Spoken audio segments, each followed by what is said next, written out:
ሰላም ጤና ይስጥልን ውድ የነጋድራስ የፎሬክስ ትምህርት ቤት ተማሪዎች እንዴት አላችሁ? እነሆ በ21ኛው ሌክቸራችን የሁለተኛ ክፍል ትምህርታችን ደግሞ ስለ ማርኬት ሴሽኖች እናወራለን።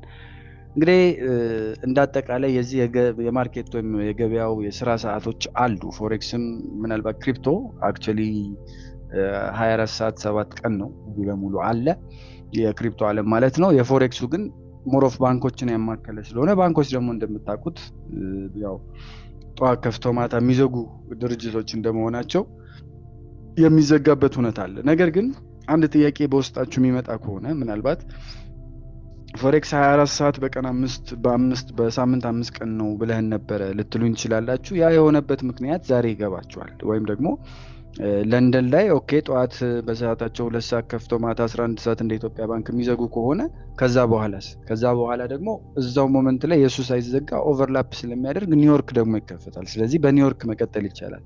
ልክ የኒውዮርክ ደግሞ እየመሸ ወይም ከሰዓት ሆኖ ሊዘጋ አካባቢ ደግሞ ፀሐይ ዞራ ደግሞ በእነ ጃፓን በኩል ስለምትወጣ የነሱም ደግሞ ይከፈታል። ልክ የጃፓኑ ደግሞ እየመሸ ሲመጣ የጀርመን ይከፈታል፣ ፍራንክፈርት ወይም ጃፓኖቹ ሲከፈት ኦብቪየስሊ የሲድኒ ይከፈታል ምናምን እያለ እንሄዳለን። ስለዚህ ይሄ ምንን ማወቅ ያስፈልጋል? የዓለም ካርታን እይታ ደግሞ እንደ ሆምወርክ የምሰጣችሁም ከዓለም ካርታ ላይ እነዚህ ሀገሮች ያሉበትን እውነቶች አይታችሁ ፀሐይ ላይክ ባትሪ ይዛችሁ ከቀኝ ወደ ግራ እንደማድረግ እያደረጋችሁም ልትሞክሩት ትችላላችሁ። ፀሐይን ልክ እንደ በዛ ባትሪ ጠቁማችሁ ማለት ነው። ከቀኝ ወደ ግራ ብታደርጉት ላይክ ከና አውስትራሊያ ሳይድ ብትጀምሩት የፀሐይ አካሄድ እንደዛ ነው። ከዛ ደግሞ ምድር ደግሞ በዚህኛው ሳይድ ትሽከረከራለች የሚል የሳይንስ ትምህርት አለ። ስለዚህ ያ አካሄድ እንዳለ ተረድተን እንቀጥላለን ማለት ነው። እንደ መግቢያ የገንዘብ ፀሐይ ወይም the son of money ብለን እንግዲህ በዋነኝነት በ21ኛው የመጀመሪያ እንትን ስለ ትሬደር ፐርሰናሊቲያችን ሌክቸር ያየነው ስለ ትሬደር ፐርሰናሊቲ ነው። ምን አይነት ትሬደር ታይፕ ልንሆን እንችላለን የሚለው ነው። አሁን ደግሞ የስራ ሰዓታችንን ወይም ሽፍታችንን መምረጥ ይኖርብናል። እሱም መርጠን ነው ማለፍ ያለብን። ስለዚህ ኦብቪየስሊ ፎሬክስ የ24 ሰዓት ገበያ ነው ለ5 ቀን የሚደረግ፣ ክሪፕቶ ደግሞ የ7 ቀን ሳምንቱ ሙሉ ለ24 ሰዓት የሚደረግ ነው። ነገር ግን ማርኬቱ ክፍት ስለሆነ ብቻ መነገድ አለብን ማለት ደግሞ አይደለም። ኦኬ ኦፖርቹኒቲ ስላለ ቀጥታውን ሄጄ ወደ ላይና ወደ ታች የሚል ነገር ስላለ ብቻ ያንን ነገር ማድረግ እችላለሁ ማለት አይደለም። በፍጹም የማይመከር በፍጹም የተሳሳተ አካሄድም ጭምር። አንድ አሳ አጥማጅ አሳዎች የሚመጡበትን ሰዓት ያውቃል። ወደ ዳር አካባቢ ወይም እዛ የሚያጠምድበት አካባቢ ምን አይነት ሞመንቶች ላይ እዛ አካባቢ እንደሚሆኑ በደንብ የተረዳ ነው። ዝም ብሎ ቀኑን ሙሉ መረቡን ወጥሮ ወይም እንደዚህ ለመወጠር መረቡን እየወረወረ አይውልም። ገንዘብም ልክ እንደ አሳው ማለት የሚነቃበትና የሚተኛበት ሰዓት አለው ማለት እንችላለን፣ በተለይ በዓለም ደረጃ ስናስበው። ስለዚህ ልክ አሁን ይሄ እንደ አሳው እንዳየነው በዛው ልክ እንደ በፀሐይ እንደመሰል ነው። ልክ በቃ እንደ ፀሐይ ልትወስዱት ትችላላችሁ። ለምሳሌ ፀሐይ በምስራቅ በኩል ላይክ ጃፓን ወይም አውስትራሊያ አካባቢ ባለው የካርታ መስመር ካያችሁት ከዛ ነው የሚነሳው ብያችኋለሁ። ስለዚህ ከጃፓን ወይም ከአውስትራሊያ አካባቢ ተነስቶ ትወጣለች እንበልና ወደ አውሮፓ ወይም ወደ ለንደን ወይም አፍሪካ ወደ ታች ካሰመራችሁ ኢትዮጵያ ምናምን ነው የምታገኙታል፣ ወይም አፍሪካን ምናምን። ስለዚህ ወደ አውሮፓ ነው የምትሄደው። መጨረሻ ላይ ደግሞ ወደ አሜሪካ ትሄዳለች፣ በዛ ጥግ በግራው በኩል ወደ ኒውዮርክ ማለት ነው። ኒውዮርክ ላይ ትጠልቃለች እንበል ከካርታው አንጻር። ገንዘብም ልክ ይህንን የፀሐይ ጉዞ ተከትሎ ነው የሚንቀሳቀሰው ማለት ነው። እንግዲህ በዚህ ወሳኝ ትምህርት በተለይ በኢትዮጵያ ሰዓት አቆጣጠር መሰረት አድርጌ መቼ ኮምፒውተራችን ፊት መቀመጥ እንዳለብንና መቼ ሄደን መተኛት እንዳለብን እንማራለን። እንዲሁም የክሪፕቶ ገበያ መቼ እንደሚያብድን በተወሰነ መልኩ ክሪፕቶ ላይ መቀጠል የምትፈልጉ ልጆች ስለምትኖሩ እሱንም አንድ ላይ አድርገዋለሁ። ምናልባት የዛሬውን ለብቻ እነዚህን ሌክቸሮች ለብቻ ስላዘጋጀው የዚህን የ21ኛ ሌክቸር ሁለተኛ ክፍል ትምህርት ታይም ኤንድ መኒ የገበያው የሰዓት ክልሎች በማለት የነጋድራስ የኖት መያዣችሁ ላይ ርዕስ አድርጋችሁ ትይዙታላችሁ። በመጀመሪያው ክፍል የምናየው አራቱን የፎሬክስ ትልልቅ ከተሞች ነው። the four sessions ይሏቸዋል። 4 የመገበያያ ሴሽኖች አሏት ዓለም ይህንን ፎሬክስ ግብይት የምታጧጧፍበት እንዳይቋረጥም የምታደርግበት። እንግዲህ የፎሬክስ ገበያው የሚመራው እንዳልኳችሁ በ4 ዋና ትልልቅ ከተሞች ነው። አንዱ ሲዘጋ ሌላኛው ይከፈታል። ልክ እንደ ቅብብሎሽ ሩጫ የዚህ ሪሌ የዱላ ቅብብል አለ አይደል? 4 ተወዳዳሪዎች አሉ። 4ቱ አንደኛው ይጀምራል፣ ከዛ ሌላኛው ቆሞ ይጠብቃል። ልክ ሲያቀብለው ሮጦ በሄደ ማለት ነው አይደለም። ልክ እንደሱ አስቡትና እኛ የምንኖረው ኢስት አፍሪካን ታይም ይባላል። ኢኤቲ ኢስት አፍሪካ ታይም ይባላል። ወይም ደግሞ በጂኤምቲ ደግሞ ጂኤምቲ +3 ላይ እንገኛለን። ወይም ደግሞ ከዚህ ከመሀል ላይ ከሚከፍለው 00 ከሚሆነው ወይ ለንደን እነ ሌጎስ ምናምን ከሚነካው መስመር 3 ሰዓት ልዩነት አለን ማለት ነው። ወይም ከምዕራብ አፍሪካ የመጀመሪያውን ሴሽን የምናገኘው ምናልባት ይሄንን በደንብ አድርጋችሁ የዓለም ካርታን በመመልከት ብታዩት ጥሩ ነው። ምናልባት ይሄንን ለማድረግ ደግሞ እዚህ ጋር ወርልድ ማፕ ሰርቼ ምናልባት እሱ ደግሞ ባሳያችሁ የበለጠ የተሻለ እይታ ይሰጣችኋል ብዬ አስባለሁ። ስለዚህ እዚህ ጋር እንደምትመለከቱት እንግዲህ የወርልድ ማፕ ይሄንን ይመስላል። ስለዚህ የወርልድ ማፕ እንዳጠቃላይ በዚህ በኩል አውስትራሊያ የምትባል ሀገር አለች፣ ቻይና፣ ራሽያ፣ ካዛኪስታን ምናምን ይታያሉ። ከዛ በተረፈ እነዚህ አካባቢዎች ላይ እንግዲህ በየእንትኑ መለካት ይቻላል ማለት ነው። እነዚህ መስመሮች ምናልባት ጂኦግራፊ በደንብ ሳትማሩም ያለፋችሁ ልትኖሩ ትችላላችሁ። አብዛኛው ሰው ይሄንን አያውቀውም። እነዚህ መስመሮች የሰዓት መለያም ሆነው ያገለግሉናል ማለት ነው። እዚህ ጋር እንደምታዩት መሀል ላይ የሚሰነጥቅ መስመር አለ። ይሄንን መሀል ለመሀል ምድርን የሚሰነጥቅና በለንደን እና በነ ሌጎስ ምናምን ቅድም ያልኳችሁ ማለት ነው። አይ ቲንክ ምዕራብ አፍሪካ ብቻ ማለት ነው። ስለዚህ በዚህኛውና በእኛ መካከል ያለው ዲፍረንስ 3 ሰዓት ስለሆነ ነው ለምሳሌ ጄምስ 3 የተባለበት +3 የተባለበት ማለት ነው። ስለ ሴሽኖቹ ማውራት እንቀጥልና አውስትራሊያ ላይ እንግዲህ ከአራቱ ከተሞች ዋናዎቹ አራቱ ከተሞች ሲድኒ፣ ቶኪዮ፣ ለንደን እና ኒውዮርክ ናቸው። ስለዚህ የሲድኒ የሚከፈተው ሌሊት 6 ሰዓት ላይ ነው። ሲድኒ እዚህ አካባቢ ትገኛለች። ስለዚህ የዚህ መስመር 6 ሰዓት አካባቢ ይከፈታል ማለት ነው። ሌሊት 6 ሰዓት በእኛ። ይሄ ማለት የኛ 6 ሰዓት ማለት እኛ ጋር ገና ጨለማ ነው። ቅድም እንዳልኳችሁ ፀሐይ ከዚህ ወደዚህ ነው የሚሄደው። ምናልባት ይሄንን ፀሐይዋን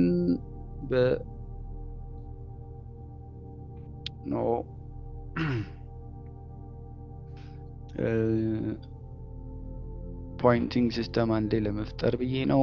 ከዛ ምናልባት የፀሐይ ምልክት ጨረር ኦኬ፣ እቺኛዋ አሪፍ ናት። ስለዚህ እቺን እንደ ፀሐይ እዩዋትና አሁን እቺኛዋ፣ ስለዚህ ፀሐይ የምትሄደው ከዚህ ወደዚህ ነው።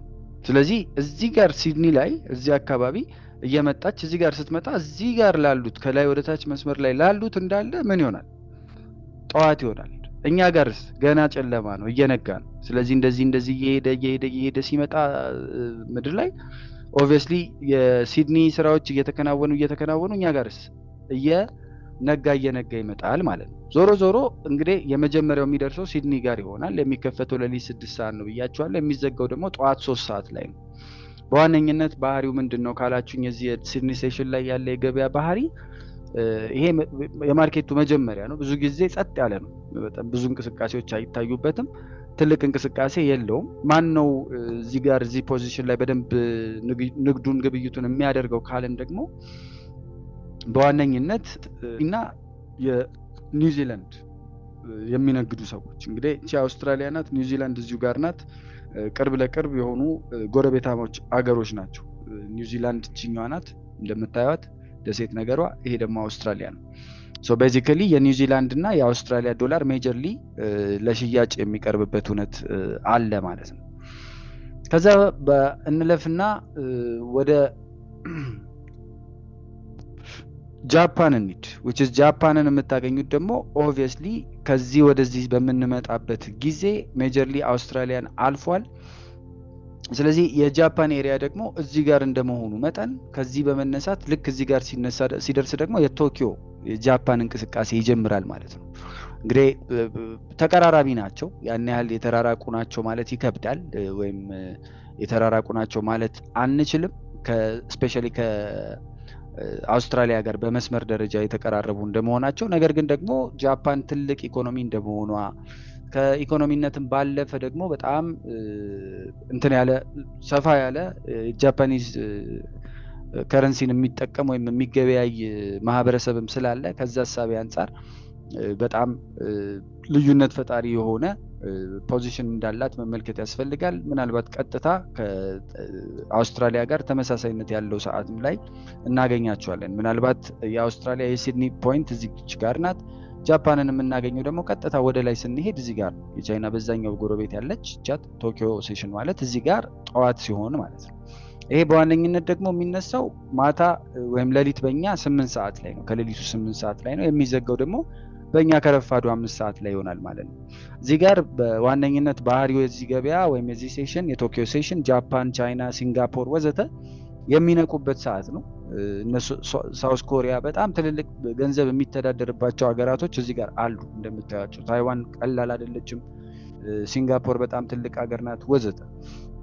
ቻይናም እንደዛው እየነቃ የሚመጣበት ነው። በጣም ትልቅ እንቅስቃሴ የገንዘብ እንቅስቃሴ ያለበት ነው ማለት ነው። ስለዚህ ይሄ ሴሽን ላይ ኦብቪየስሊ የሚጠበቀው የጃፓን፣ የቻይና፣ የሲንጋፖር የመሳሰሉት ኢኮኖሚዎች እና ስራዎች ምናምን ይጀምራሉ።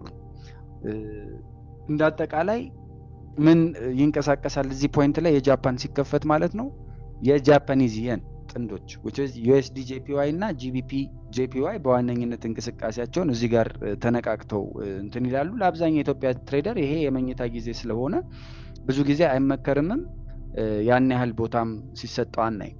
ከዛ ይሄ እንግዲህ ጃፓን እና ቶኪዮ ቶኪዮ እና ሲድኒ ላይ ወይም አውስትራሊያ ላይ ወደ ምሳ ሰዓት እየቀረበ እያለፈ እኛ ጋር ነጋ። ያው ፀሐይዋ እዚህ ጋር ደረሰች እንበል። ፀሐይዋ እዚህ ጋር ደርሳም አለፈች። ስለዚህ የኛ እንግዲህ ንጋት ፀሐይዋ ልክ እያለፈችን ጠዋት 12 ሰዓት 1 ሰዓት 2 ሰዓት 3 ሰዓት ሲል እዚህ ፖይንት ላይ ማንን እናገኛለን? ዩናይትድ ኪንግደም የምትባል ሀገር አለች። አንዲት የአውሮፓ ደሴት ዓለምን ለ800 ዓመት ያንቀጠቀጠች ሀገር አለች። እቺ ሀገር ለንደን የምትባል የዓለምን ፋይናንሻል ስርዓት የተቆጣጠረች ከተማ አለቻት። ልክ እሱ ጋር ቢሮዎች ይከፈታሉ ማለት ነው። የባንክ ቢሮዎች ወዘተ ይከፈታሉ። ስለዚህ ያጠቃላይ የአውሮፓን ክፍለ ጊዜ የሚይዘው ይሄ ነው። ኤዥያን ማርኬት የሚይዘው ጃፓን ነው ብለናል። የአውስትራሊያ ደግሞ የሲድኒ የአውስትራሊያ ክፍለ ጊዜን ወይም የአውስትራሊያ ኮንቲኔንትን እዚህ አካባቢ ያሉትን ያንቀሳቅሳል ብለናል። ሜጀር ሊግን የዚህ ኢንግላንድ ላይ ሲከፈት ሙሉ አውሮፓ እንቅስቃሴ ውስጥ የሚገባበት ሆኖ እናገኘዋለን። በዚህ ጊዜ ይሄ በዋነኝነት የሚከፈተው 3 ሰዓት ወይ 4 ሰዓት ነው። እንደየሁነቱ ይለያያል። እንትን ሊል ይችላል። አሁን ሰዓት የምነግራችሁ የፕራይም ሜሪዲያን የሚባል ጉዳይ አለ። ማለት ዓለም ትንሽ ዘቅዘቅ የምትልበት 6 ወር ዘቅዘቅ ብላ ነው እና የሰዓት ዲፍረንሱን እንግዲህ ያው የጂኦግራፊ ትምህርቱ ላይ ካልሆነ እዚህ ጋር ለመስጠት ይከብደኛል። ግን አንዳንድ ጊዜ እስከሆነ ጊዜ ያህል በወራት 3 ሰዓት 4 ሰዓት የሚሆንበት ታይም አለ። ዞሮ በ3 ሰዓት ላይ ብላችሁ ያዙት ወይም 4 ሰዓት ላይ ብላችሁ ያዙት። እንደኛ ዲፍረንስ እንደ ታይም ዲፍረንሳችን ማለት ነው። 3 ሰዓት ላይ በሚጀምርበት ጊዜ የሚዘጋው ደግሞ ከከሰዓት ነው ማለት ነው።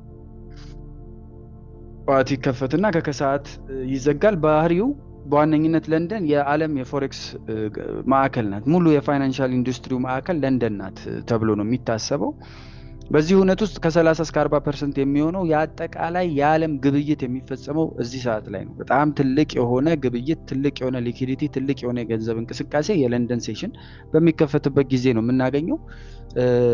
በዋነኝነት በጣም ከፍተኛ የሆነ አብዛኛው ትሬንድ የሚጀምርበት ፖይንት የዚህ የለንደን ሴሽን ሆኖ እናገኘዋለን። ምን እንነግድ እዚህ ፖይንት ላይ የሚል ጥያቄ የሚመጣባችሁ ከሆነ ሜጀርሊ ዩሮን፣ ጂቢፒን ወይም ደግሞ የስዊስ ፍራንክን እንቅስቃሴዎች በጣም በትኩረት ብናገኝ የምናይባቸው እንትኖች ይሆናሉ ማለት ነው። ከዛ ስንቀጥል ወደ አራተኛው ሴሽን እንመጣለን። 4 ከተሞች ካልናቸው ውስጥ ቶኪዮ ጃፓን፣ ሲድኒ አውስትራሊያ፣ ለንደን ኢንግላንድ እና ከዛ ደግሞ ኒውዮርክ ጋር እንመጣለን which is የአሜሪካ እንዳጠቃላይ የፋይናንሻል ክፍልን የምትመራ ከተማ ናት ኒውዮርክ በዋነኝነት። ስለዚህ በአጠቃላይ የኒውዮርክ እንቅስቃሴ ውስጥ ደግሞ ያሉትን ሁነቶች የሚከፈተው እቺ ኩዊን ይሉታል ኒውዮርክን ሴሽን ማለት ነው። ኒውዮርክ እዚህ ጋር የምትመለከቷት ከተማ ናት። ሜቢ ዋሽንግተን ዲሲ ዋና ከተማ እዚህ ጋር ቢገኝም ኒውዮርክ ይሄ ኩዊን የተባለችበት እጇን ወደ ላይ ከፍ አድርጋ ከፓሪስ ሄዳ አንድ ሐውልት ነበራቸው ወይም አላቸው ሊበርቲ የሚባል። ስለዚህ ኩዊን የሚባለው ሴሽን የኒውዮርክ ነው። አሜሪካ ነቃች ማለት ነው። እዚህ ጋር ፀሐይ እንግዲህ እንደዚህ መጣ እኛ ጋር እየመሸ ነው፣ አሜሪካኖቹ ጋር እየነጋ ነው። ስለዚህ እዚህ ጋር አሜሪካ ሲነጋ ኦብቪየስሊ የአሜሪካ ሰራተኞች ወደ ስራቸው ይገባሉ፣ ባንኮች ይከፈታሉ። የሚከፈትበት ሰዓት ከከሰዓት 8 ሰዓት 9 ሰዓት ላይ ነው በእኛ እንዳልኳችሁ። አሁን ሁነኛውን እንትን ባለላችሁም አሁን 9 ሰዓት ወይ 10 ሰዓት ነው የሚከፈተው። ስለዚህ አንዳንድ ጊዜ 10 ሰዓት የሚሆንበት ጊዜ አለ። አስቀድሞ መስከረም ጥቅምት ምናምን ላይ ደግሞ 9 ሰዓት በእኛ ማለት ነው። የሚዘጋው ከሌሊቱ 5 ሰዓት ወይ 6 ሰዓት ይሆናል ማለት ነው። በዋነኝነት የዚህ ሴሽን ባህሪ የአሜሪካ ዶላር የሚንቀሳቀስበት ትልልቅ ዜናዎች ኒውስ ምናምን የሚወጡበት ሰዓት ነው። ምክንያቱም የአሜሪካ በዜና ረገድ የአሜሪካ እንትኖች ናቸው። ዩኤስዲ ደግሞ ሜጀር እንትኑ ስለሆነ ኢምፓክት ስለሆነ ዜናዎች በዚህ ሰዓት የሚወጡበት ሞመንት ላይ ቶሎ እንቅስቃሴ ምናምን ከፍተኛ እንቅስቃሴዎችን እናገኛለን። እዚህ ጋር ምን እንነግር ካልን በሁሉም ሜጀር ፔሮች ከዩኤስዲ ጋር የተያያዙ እስከሆኑ ድረስ እንቅስቃሴዎችን ማሳየታቸው አይቀርም። እነዚህ ሞመንቶች ማየት እንችላለን። ከዚሁ ጋር ኪል ዞንስ የምንላቸው ሁነቶች አሉ። እንግዲህ ይህንን በማየት ሂደት ወርቃማ ሰዓቶች የሚባሉ አሉ። ሙሉ ቀን መቀመጥ አይጠበቅብንም ወይም አንችልም። ስለዚህ ገንዘብ የሚዘንብባቸው ወይም በጣም ከፍተኛ እንቅስቃሴ የሚደረግባቸው ልዩ የሆኑ ሰዓቶች አሉ። ትሬደሮች ኪል ዞንስ ይሏቸዋል። ስለዚህ አሁን ለምሳሌ ለንደን ኦፕን ላይ ለንደን ጠዋት ሲከፈት ከጠዋቱ 3 ሰዓት እስከ 5 ሰዓት ያለው ወይም 4 ሰዓት ከሆነ የሚከፈተው ከ4 እስከ 6 ያለው ታይም በጣም ጠንካራ ነው። ምን ይፈጠራል? የኤዥያ ላይ የኤዥያ ማርኬት ኦብቪየስሊ ያልቅና አውሮፓውያን ቡናቸውን ጠጥተው ወደ ዴስክ የሚመጡበት ወደ ስራዎቻቸው የሚገቡበት ሰዓት ነው። እዚህ ጋር ብዙ ጊዜ ምን ይኖራል? የዋጋ መፈንዳት ወይም ብሬክ አውት የምንለው ከስትራክቸሩ ከዛ መስመሩ ወይም ከትሬንድ ላይኑ ሰብሮ የሚወጣበት ሞመንት ይመጣል። በተለይ ለዴይ ትሬደሮች በጣም ወሳኝ ሰዓት ነው ተብሎ ይታሰባል። በሁለተኝነት ኦቨርላፕ የሚባል ወይም የሚደራረብበት፣ ምክንያቱም እዚህ ለንደኖች ባንካቸውን ሳይዘጉ እዚህ ኒውዮርኮች ሊከፍቱ ይችላሉ አይደለም? ስለዚህ ይሄ ኦቨርላፕ የምንለው ደግሞ የለንደን መክፈቻ አለ ከ9 ሰዓት ጀምሯል። ስለዚህ የ9 ሰዓት ከሰዓት ሲጀምር ኒውዮርክ ኦልሬዲ የለንደን ደግሞ ተከፍቷል። ጠዋት ተከፍቶ ጠዋት 3 ሰዓት ተከፍቶ ማታ 1 ሰዓት 12 ሰዓት 1 ሰዓት ነው ብለናል የሚዘጋው። ስለዚህ በመሃል ያለ ታይም ይኖራል which is ከ9 ሰዓት እስከ 12 ሰዓት ድረስ ኦቨርላፕ ያደረገበት የተደራረበበት ይሄ የገበያው ኦሎምፒክ የሚባለው ማለት ነው። ስለዚህ ምንድነው ሁነቱ? እዚህ ሰዓት ላይ ለንደን ገና አልተዘጋም፣ ኒውዮርክ ደግሞ ተከፍቷል። ይሄ ማለት ሁለቱ ግዙፍ ገበያዎች በአንድ ጊዜ ክፍት ናቸው። ስለዚህ ውጤቱ ከፍተኛ የሆነ ሊኩዊዲቲ ከፍተኛ የሆነ የገበያ ቮላቲሊቲ ይኖራል ማለት ነው። እዚህ ጋር እንግዲህ እንደ ጀማሪ ትንሽ ሊከብድ ይችላል የገበያው እንቅስቃሴ በጣም ሄቪ ስለሚሆን። ስለዚህ በጣም በተረጋጋ መንፈስ እያንዳንዱን እውነቶች እየተመለከትን የምንሄድበትን እውነት እንፈጥራለን። እንደ አጠቃላይ ለምንድን ነው አደገኛ የሚሆነው? ገበያው በጣም ፈጣን የሆነ እንቅስቃሴ ስለሚኖረው በጂቢፒም በዩሮ እንዲሁም በሜጀር ከረንሲዎች እና በአሜሪካ ዶላር እንቅስቃሴ አማካኝነት ማለት ነው። ምናልባት እዚህ ጋር እንግዲህ የክሪፕቶውን እንቅስቃሴ ካየን የዩኤስ ማርኬት ኦፕን አለ ከከሰዓት የኒውዮርክ ስቶክ ኤክስቼንጅ ኦፕን ላይ የሚከፈት ቢትኮይን ከኤስኤንፒ 500 ናዝዳቅ ምናምን ጋር በጣም የሚዛመድ ነው። ስለዚህ አሜሪካ ስትነቃ ቢትኮይንም መንቀሳቀስ ይጀምራል። ብዙ ጊዜ የቀኑ ትልቁ እንቅስቃሴ የሚታየው ከከሰዓት ነው በቢትኮይን። ኤዥያን ዌክ አፕም ብዙ ኮሪያውያን ቻይናውያን ክሪፕቶ ስለሚወዱ እነሱም ሲነቁ ማርኬቱ እንደገና ይነቃል። ይሄ ማለት ሌሊት 8 ሰዓት እስከ 10 ሰዓት። እንዲሁም የዊኬንድ ትራፕ ደግሞ አለ which is የቅዳሜና የእሁድ ወጥመድ ደግሞ ባንኮች ቅዳሜና እሁድ ይዘጋሉ። ስለዚህ በክሪፕቶ ገበያ ውስጥ ያለው ገንዘብ ወይም ሊኩዊዲቲ ሞስት ፕሮባብሊ ይቀንሳል። በዚህ ውጤት አማካኝነት ውጤቱ የሚሆነው እንግዲህ በትንሽ ብር ማርኬቱን ማንቀሳቀስ ስለሚቻል ዌልስ የሚሏቸው ወይም ትልልቅ ገንዘብ የሚይዙ ያላቸው ባለሀብቶች ማርኬቱን ማኒፕሌት ለማድረግ ይሞክራሉ። እንደ ምክር እንደ ነጋዴ አስተማሪ ቅዳሜና እሁድ ብዙ ጊዜ መነገድ አይኖርብንም። ክሪፕቶም ደግሞ ከሆነ ትሬድ ማድረግ የምትፈልጉት ወደፊት ከኔ ጋር በዚሁ ማዕቀፍ ውስጥ በማዘጋጀው የክሪፕቶ ትምህርት ላይ በደንብ አድርጋችሁ ተምራችሁ መቀጠል የምትችሉ ይሆናል። እንደ ፎሬክስ ትሬደር ግን እረፍት የምታደርጉበት ብዙ ጊዜ ቅዳሜ የሚመጣው እንቅስቃሴ ሰኞ ሲደርስ የሚገለበጥ ስለሆነ በክሪፕቶ በተለይ ትሬድ ማድረግ አለብን ብለን እዛ ውስጥ መግባት የለብን። ስኬጁላችንን እንግዲህ ለማሳየት ያህል እንዳጠቃላይ መሆን ያለበትን ብዬ እንደ ታላቅም ወንድም ይሁን ወዘተ ለመምከር እንደ ስራችሁና እንደ ትምህርታችሁ የትኛው ሰዓት እንደሚመቻችሁ ማወቅ ይኖርባችኋል። ተማሪዎች ወይም የመንግስት ሰራተኞች በተለይ ከጠዋት 2 ሰዓት እስከ ማታ 11 ሰዓት 12 ሰዓት ማትኖሩ ቀን ቢሮ ናችሁ ወይም ትምህርት ቤት ናችሁ። ስለዚህ ለንደን ኦፕን ያመልጣችኋል። የእናንተ ሰዓት ሞስት ፕሮባብሊ የኒውዮርክ ሴሽን ነው፣ ከሰዓት በኋላ ነው። እሱም ከስራ ወይ ከትምህርት ቤት እንደወጣን የሚሆንበት ነው። ከ11 ሰዓት እስከ ማታ 2 ሰዓት ድረስ ማርኬቱን ማየት እንችላለን። ይሄ ጥሩ ሰዓት ነው፣ እንቅስቃሴዎች ይኖሩበታል። በዛ ልንጠቀም እንችላለን። የራሳቸው ስራ ያላቸው ወይም ደግሞ ቤት የሚውሉ ሰዎች ደግሞ የእናንተ ሰዓት ሞር ሜጀርሊ የለንደን ኦፕን ነው። ጠዋት 2 ሰዓት ጀምረን ራሳችንን አዘጋጅተን 3 ሰዓት ላይ ማርኬቱን ማጥናት እንጀምራለን። 4 እስከ 5 ሰዓት ድረስ ባለው ሂደት ጥሩ የሆነ እንቅስቃሴ ማርኬቱ ሲተኮስ አብረን መግባት እንችላለን። እስከ 6 እስከ 7 ጨርሰን መውጣት እንችላለን። የማታ ሰራተኞች ካላችሁ ደግሞ የእናንተ ሰዓት ኤዥያን ሴሽን በተለይ AUD ወይም የአውስትራሊያ ዶላር እና የጃፓኒዝ የን በዋነኝነት የምትነግዱ ከሆነ ሌሊት 8 ሰዓት አካባቢ ማርኬቱ ይጀምራል። ግን ይሄ ትንሽ አሰልቺ ሊሆን ይችላል። በዛው ደግሞ የምትሰሩትም ስራ ወሳኝነት ይኖረዋል። ማለት ጊዜና ቦታ የሚሰጣችሁ ሊሆን ይገባል።